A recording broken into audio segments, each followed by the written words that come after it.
अमरावती शहर गुन्हे शाखेचे अवैध शस्त्रांविरोधात राबवलेल्या विशेष मोहिमेदरम्यान मोठी कारवाई करत एका तडीपार आरोपीला अटक केली असून त्याच्याकडून एक देशी बनावटीचा कट्टा आणि 2 जिवंत काळतुसे जप्त करण्यात आली आहेत.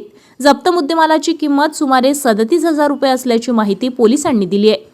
गुन्हे शाखेला मिळालेल्या गुप्त माहितीनुसार एस.आर. खान हसन खान वय वर्ष 25 राहणार गुलिस्तानगर अमरावती हा तडीपार आरोपी देशी कट्टा घेऊन फैजलपुरा हद्दीत येत असल्याची माहिती मिळाली होती. त्यानुसार गुन्हे शाखेच्या पथकाने आशियाना क्लब परिसरात सापळा रचून त्याला ताब्यात घेतले. अंगझडती दरम्यान आरोपीच्या कमरेला लपवून ठेवलेला देशी कट्टा आणि 2 जिवंत काडतुसे आढळून आली.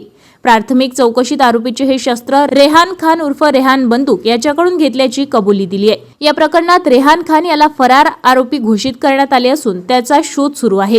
विशेष बाब म्हणजे एस.आर. खान हा सराईत गुन्हेगार असून त्याच्यावर यापूर्वीही गंभीर गुन्हे दाखल केले आहेत.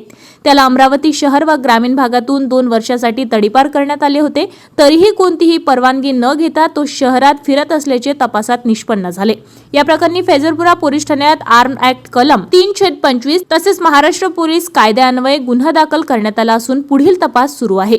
ही कारवाई पोलीस आयुक्त राकेश ओला यांच्या मार्गदर्शनाखाली गुन्हे शाखेच्या पथकाने यशस्वीरित्या पार पाडली आहे. आपल्या शहरातील ताज्या घडामोडी व बातम्या बघण्यासाठी नंबर 1 न्यूज चॅनल अमरावतीला सबस्क्राईब करा, लाईक करा आणि शेअर करा. संपर्क करा संपादक नितीन पाटील मुळे. संपर्क क्रमांक 9921589663.